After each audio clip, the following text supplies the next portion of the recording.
where was the blunder? Was there miscommunication? Was it sinadyang harassment? Your thoughts po and your take on what happened last weekend.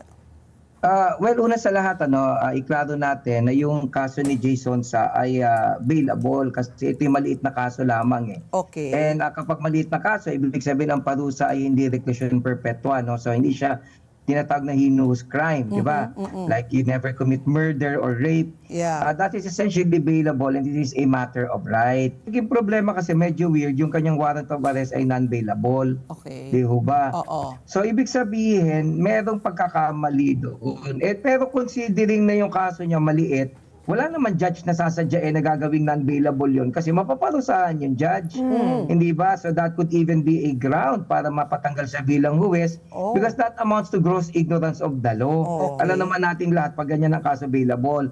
So ang lagi kong sinasabi, most likely, ito ay base lamang sa tinatawag na template mistake or clerical error. Kasi alam mo, ma'am, araw-araw nag-i-issue sila ng warrant of arrest. Kina-cut and paste lang yan ng staff. Okay. So pag kina-cut and paste yan, minsan may mga hindi nabubura. At yung judge naman, como routine work yan, pag binigay sa kanya, pinipirmahan lang, hindi niya nakadalasan na check. May negligence, but the negligence is understandable. Ako nga sa motion lang na pinafile ko minsan, dahil kinat and paste ko lang yung motion for extension, alam mo ba, minsan ma'am, hindi ko nga naipapalitan yung pangalan. Yung address, hindi ko pa pala na-edit. Minsan yung date, hindi. Kasi kina-cut and paste mo lang eh. So it really happens all the time. Sa Korte Suprema, meron tayong tinatawag na Doctrine of Human Experience. Ano yon?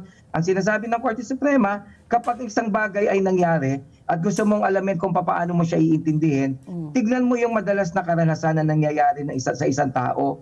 So based on human experience, a clerical error is more likely than a deliberate attempt to, kumbaga, supplant the ends of justice. Kasi kung judge ka, paano ka namang lukuloko na alam mong bailable, napakaliit na kaso gagawin mong non-bailable. So chances are, nagkamali lang. Pero, eto naman, wag magagalit ang ating mga NBI o operatives. Based on human experience din, marami kasi nang-aaresto, nang-iipit talaga sila.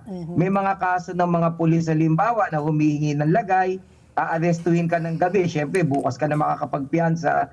So allegedly may mga naglalagay sa mga pulis para raw hindi ka nahuhulihin, tapos kukausapin ka na lang, sir, basta bukas mag-bail ka. Or kung minsan naman, pwede kang ipitin.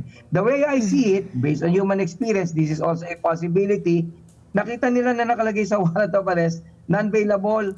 So inaresto nila ng Huwebes ng gabi kasi kinabukasan holiday, tapos ng holiday, Sabado at Linggo.